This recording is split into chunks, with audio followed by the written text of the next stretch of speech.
తాకట్లో ఉన్న మీ బంగారాన్ని విడిపించి ఆ రోజు ఆన్లైన్ రేటుకి కొంటాం. Sharma gold company.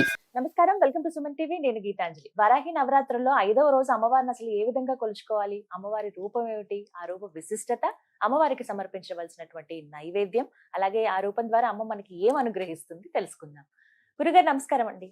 వాగర్థావివ సంపృక్తౌ వాగర్థ ప్రతిపత్తయే జగతః పితరౌ వందే పార్వతీ పరమేశ్వరౌ ఆదిత్యాయ చ సోమాయ మంగళాయ బుధాయ చ గురు శుక్ర శనిభ్యశ్చ రాహవే కేతవే నమః. శృంగేరి జగద్గురు పీఠాధిపతులకి, కంచి పీఠాధిపతులకి నమస్కారములు తెలియజేసుకుంటూ కార్యక్రమాన్ని ప్రారంభిద్దాం.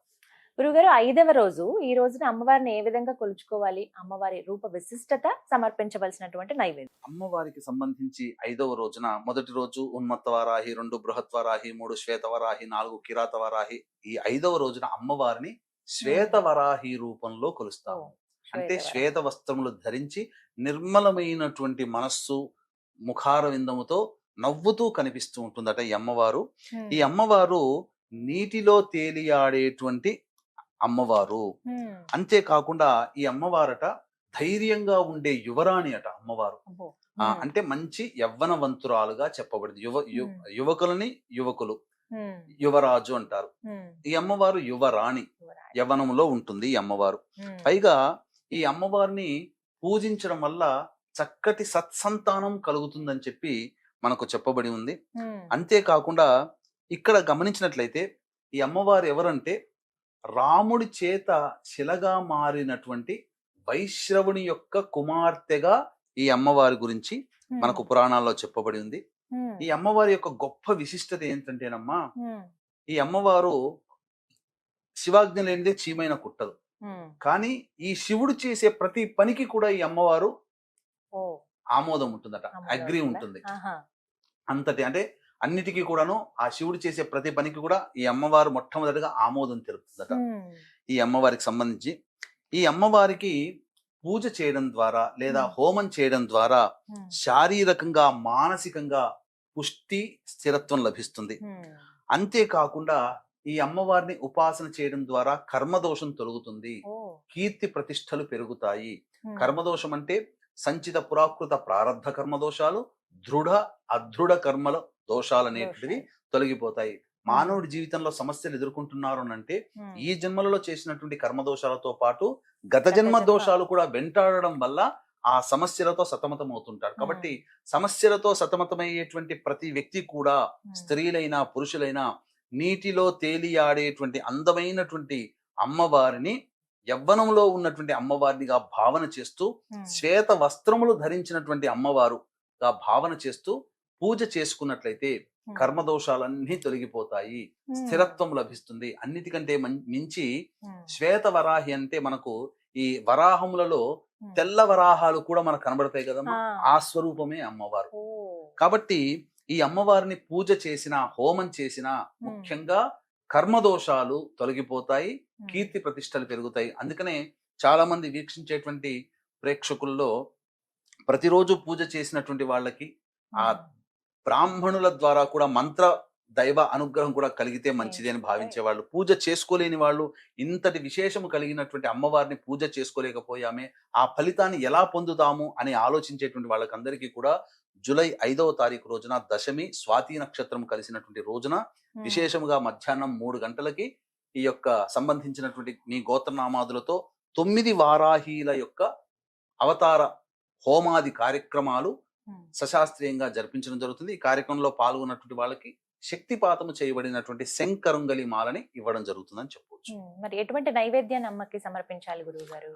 అమ్మవారికి సంబంధించి అన్నము, పెసరపప్పుతో చేసినటువంటి నైవేద్యము మరియు దద్దోజనము, ఇవి అమ్మవారికి నైవేద్యంగా పెడితే చాలు. గురుగారు, మరి ఇంకా చాలా సందేహాలు ఉన్నాయండి. మరి అమ్మవారిని ఎలా పూజ చేయాలి, ఇవి కూడా వివరించండి. అమ్మవారు మనకు ఈ సంబంధించినటువంటి లలిత అమ్మవారిలో సైన్యాధ్యక్షురాలుగా ఈ అమ్మవారి గురించి చెప్పడం జరిగిందమ్మా. ఈ అమ్మవారు రథం పేరట కిరిచక్రము అని అంటారు. అంటే 1000 వరాహములు ఉండి లాగుతూ ఉంటే అమ్మవారు రథం మీద కూర్చొని వస్తూ ఉంటుందట ఈ అమ్మవారు. చాలా విశేషమైనటువంటి అమ్మవారమ్మ. ఈ అమ్మవారికి సంబంధించి విశేషమైనటువంటి ఏ నెలలోనైనా కానీ ఈ అమ్మవారి అనుగ్రహం కావాలి అనుకున్నటువంటి వాళ్ళు రేవతి నక్షత్రం రోజున ఈ అమ్మవారి పూజ, అర్చన, అభిషేకము, హోమము చేస్తే ఈ అమ్మవారు అతి శీఘ్రంగా ఫలిస్తుందట, రేవతి నక్షత్రం ఉన్న రోజున చేస్తే. అలాగే ఈ అమ్మవారు ఎవరయ్యానంటే సాక్షాత్తు విష్ణువు వరాహ అవతారం అయితే ఆ వరాహ రూపానికి జోడీగా లక్ష్మీ అమ్మవారు వారాహి అమ్మవారి రూపాన్ని ధరించి ఉన్నది. అందుకే ఈ అమ్మవారి లక్ష్మీ సహస్రనామాల్లో వారాహి, ధరణి, ధ్రువ అనేటువంటి యొక్క సహస్రనామంలో ఒక నామం. అంతేకాకుండా ఈ అమ్మవారు ప్రధానంగా ఈ అమ్మవారిని విశ్వేశ్వరుడు, కాశీ విశ్వేశ్వరుడే, ఎందుకంటే కాశీ క్షేత్రానికి క్షేత్ర పాలకురాలు ఈ వారాహి అమ్మవారు అయితే, విశ్వేశ్వరుడు విశేషంగా ఈ అమ్మవారిని వింధ్యాచలం కొండలో ఈ అమ్మవారిని ప్రతిష్ఠ చేశాడు. ఇప్పటికీ కూడా ఆ అమ్మవారు పూజలు అందుకుంటూ ఉంది. అంతేకాకుండా ఈ అమ్మవారికి పూజ చెయ్యాలి అనేటువంటి ఆలోచన ఉన్నటువంటి వాళ్ళు రాత్రి దేవత ఈ అమ్మవారు కాబట్టి, అంటే సూర్యోదయం నుంచి సూర్యాస్తమయం వరకు కాకుండా అమ్మవారికి ఇష్టము రాత్రి సమయం కాబట్టి సూర్యాస్తమయం తర్వాతనైనా కానీ లేదా సూర్యోదయం లోపలనైనా కానీ కాలకృత్యాలు తీర్చుకొని ఖచ్చితంగా ఈ అమ్మవారికి పూజ చేసుకుంటే విశేషమైనటువంటి ఫలితాలు కలుగుతాయి. రాత్రి దేవత అన్నారు కాబట్టి రాత్రి సమయంలో సూర్యాస్తమయం తర్వాత చేసుకునే వాళ్ళైతే ఖచ్చితంగా సూర్యాస్తమయం కంటే ముందే దంతధావనము కాలకృత్యాదులాగా మళ్ళీ తీర్చుకొని అప్పుడు పూజాది కార్యక్రమాలు చెయ్యాలి. అయితే ఈ పూజాది కార్యక్రమాలలో సాధారణంగా కలశం పెట్టుకునే అవకాశం ఉన్న వాళ్ళు కలశం పెట్టుకోవచ్చు.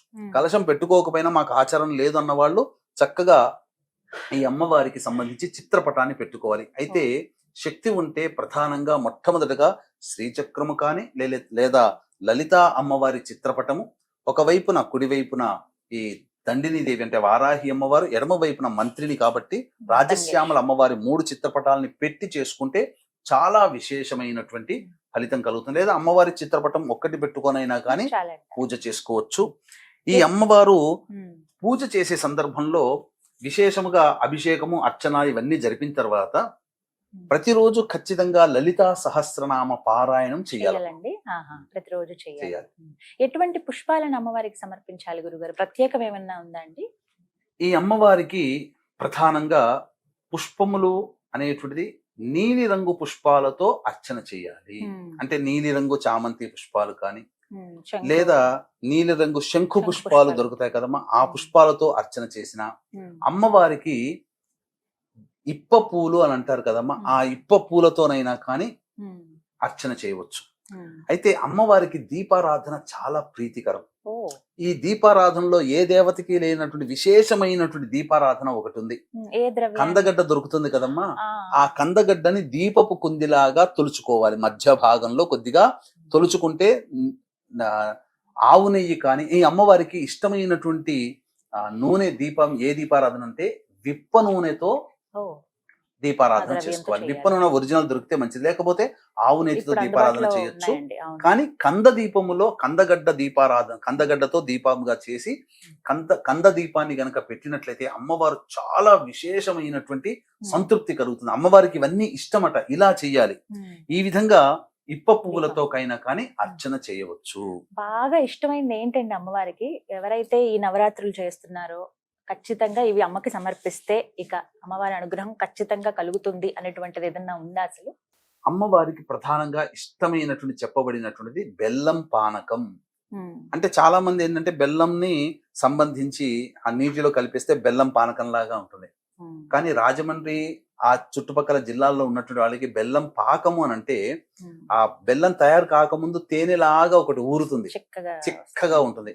దాన్ని నైవేద్యంగా పెట్టవచ్చు, లేదా తేనెనైనా నైవేద్యంగా పెట్టవచ్చు.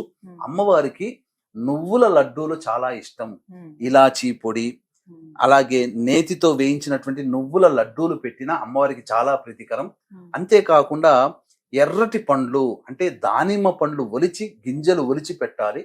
చిలకడ దుంప దొరుకుతుంది కదమ్మా ఈ సమయంలో, ఆ చిలకడ దుంప కూడా నైవేద్యంగా పెట్టిన ఈ నైవేద్యాలు పెట్టాలట అమ్మవారికి. విశేషంగా అమ్మవారు చాలా సంతృప్తి చెందుతుంది. అంతేకాకుండా చక్కగా ఈ అమ్మవారికి విప్ప పూలను కూడా నైవేద్యంగా పెట్టవచ్చు. మరీ విశేషముగా పనస పండ్లని కూడా నైవేద్యంగా పెట్టమన్నది శాస్త్రం. వీక్షించేటువంటి ప్రేక్షకులకి ఇప్పుడు ఒక అద్భుతమైన, ఈ సంవత్సరం వచ్చే వారాహి నవరాత్రులకి అద్భుతమైనటువంటి యోగ మాలిక ఏమిటంటే, ఆషాఢ మాసం మొదటి రోజు ఏదైతే ఉందో ఆ పాడ్యమి తిథి రోజు ఆరుద్ర నక్షత్రం ఉంది. ఈ 9 రోజుల నవరాత్రులు అయిపోయిన తర్వాత శుక్రవారం నాడు తీయకూడదు, అమ్మవారు ఉద్వాసన చెప్పకూడదు. కాబట్టి 10వ రోజు అయినటువంటి దశమి తిథి రోజున ఉన్న నక్షత్రము కూడా గొప్పదైనటువంటి స్వాతి నక్షత్రం. కాబట్టి ఈ ఆరుద్ర నక్షత్రం స్వాతి నక్షత్రానికి అధిపతి ఎవరు? రాహువే. ఈ యొక్క సమస్త లోకానికి కూడా రాహు యొక్క కవర్లో ఉంది, అండర్ కవర్లో ఉంది.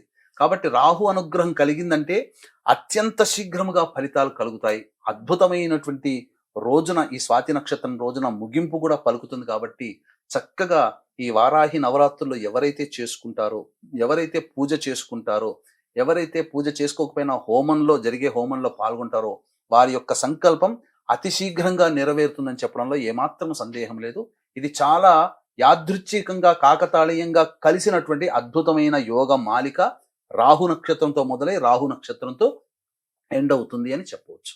ఎందుకంటేనమ్మా, రాహు స్వరూపం అంటే దేహమంతా ఉంటుంది, తలకాయ మాత్రం ఉండదు. వారాహి అమ్మవారు కూడా ఈ సంబంధించి చూసుకుంటే దేహమంతా స్త్రీ రూపం, కేవలం తలకాయ మాత్రం వరాహ రూపం.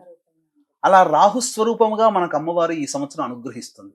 గురుగారు, అమ్మవారికి ధూపం అంటే చాలా ఇష్టం అని విన్నాను. ఎటువంటి ద్రవ్యాలు వేయాలి అందులో? ధూపం అంటే కేవలం మనకి మార్కెట్లో ఇప్పుడు దొరికేటువంటి ధూపమేనా? అసలు ఎలాంటిది ఇష్టం అమ్మవారి?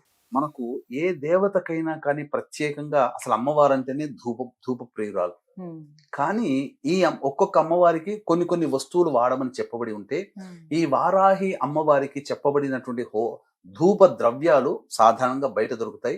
విశేషమైనటువంటి కొన్ని ద్రవ్యాలు తీసుకొని వచ్చి ధూపం గనక వేసినట్లయితే ఆ ఇంట్లో నకారాత్మక శక్తి, నరదృష్టి, నరఘోష, అలాగే ఈ పౌర్ణమి అమావాస్యలో కొంతమంది మానసికంగా ఉద్రేకం పొందుతుంటారు కదా, పిచ్చి పిచ్చిగా అరుస్తుంటారు కదా, అటువంటి వాళ్ళని ఆ అమ్మవారి యొక్క పూజా మందిరం దగ్గర కూర్చోపెట్టి, మనం పూజ చేసే స్థలంలో కూర్చోపెట్టి ధూపం వేసేటప్పుడు వాళ్ళు ఉన్నట్లయితే వాళ్ళకి పట్టినటువంటి భూత ప్రేత పిశాచ బాధలన్నీ కూడాను ఈ ధూపము వల్ల తొలగిపోతాయి. ఇంట్లో ఉన్నటువంటి నెగిటివ్ ఎనర్జీ అంతా పోతుంది. కాబట్టి వారాహి అమ్మవారికి విశేషముగా ధూప ప్రియురాలు. కొన్ని ద్రవ్యాలు అనేటువంటివి ఇప్పుడు నేను చెప్పడం జరుగుతుంది.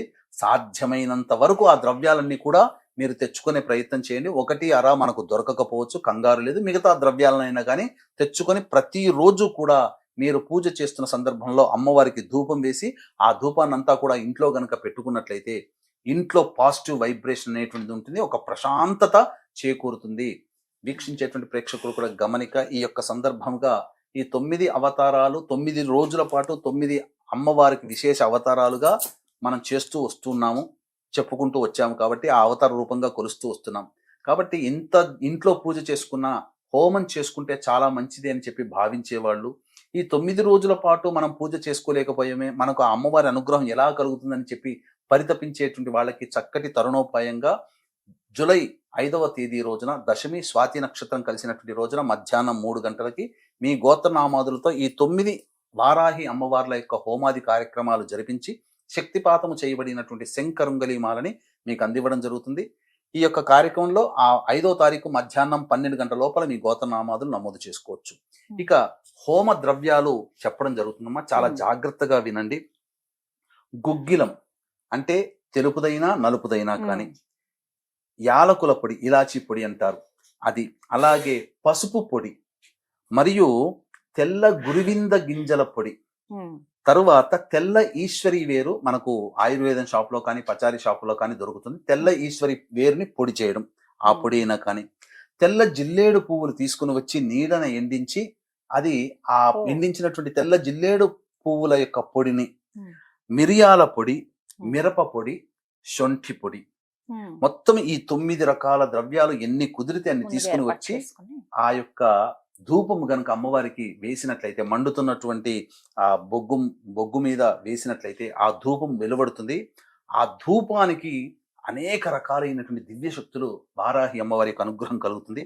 ఈ వారాహి అమ్మవారి 9 రోజుల పాటు చేసిన తర్వాత హోమం కూడా చాలా విశేషమైనటువంటి. హోమం చేసుకునేటట్టయితే తోక మిరియాలు, తెల్ల ఆవాలు, పనస పండు అనేటువంటిది ఆ హోమ ద్రవ్యంగా వాడవచ్చు. ఇక అమ్మవారికి తాంబూల సేవనం అంటే చాలా విశేషం కాబట్టి సుగంధ భరితమైనటువంటి ఇలాచి, యాలకులు, జాజికాయ, జాపత్రి, పచ్చకర్పూరం కలిపినటువంటి తాంబూలాన్ని పెట్టి ఆ తాంబూలాన్ని ఎవరైనా తీసుకోవచ్చు.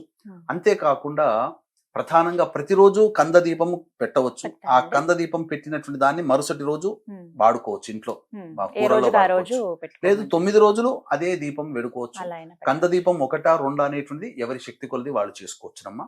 పెట్టాలి. తప్పకుండా ఈ చెప్పినటువంటి విధి విధానంగా ఎవరైతే చేసుకుంటారో ఆచరించాలి. సంపూర్ణమైనటువంటి అమ్మవారి అనుగ్రహం కలిగి ఆ వారాహి అమ్మవారి అనుగ్రహంతో మీ యొక్క కోరికలు సత్వరముగా నెరవేరి సకల శుభాలు మీ జీవితంలో కలుగుతాయని చెప్పడంలో ఏమాత్రం సందేహం లేదమ్మా. చాలా చక్కగా వివరించారండి. అసలు అంటే చాలా మందికి సందేహాలు ఇవన్నీ కూడా ఎలా చేసుకోవాలి ఏమిటి అని చెప్పి చాలా వివరంగా తెలియచేశారు. సంతోషం గురుగారు. చూశారు కదా, చక్కగా ఈ 9 రోజుల పాటు మనమైతే పూజలు జరుపుకుంటాము. ఏ రోజుకి ఆ రోజు ఎలా కొలుచుకోవాలో అమ్మవారిని తెలుసుకున్నాము. అలాగే గురువు గారి ఆధ్వర్యంలో జూలై 5వ తారీఖు అండి, ఇక 10వ రోజు, అది దశమి, ఆ రోజున విశేషంగా వారాహి హోమం నిర్వహిస్తూ ఉన్నారు. 9 రూపాల్లో అమ్మవారిని ఏ విధంగా అయితే కొలుచుకున్నామో 9 రోజులు, అలా ఒకే రోజున ఈ 9 రూపాల హోమాలు అనేవి నిర్వహిస్తున్నారు. ఎవరైతే భక్తులు పాల్గొనాలి అనుకున్నారో స్క్రీన్ మీద గురువు గారికి సంబంధించిన నెంబర్స్ ఇస్తాను. కాల్ చేసి ముందుగా మీరు వివరాలు కనుక్కుని అలాగే మీ పేరు గోత్రం నమోదు చేయించుకోండి. హోమంలో పాల్గొనండి. నమస్కారం.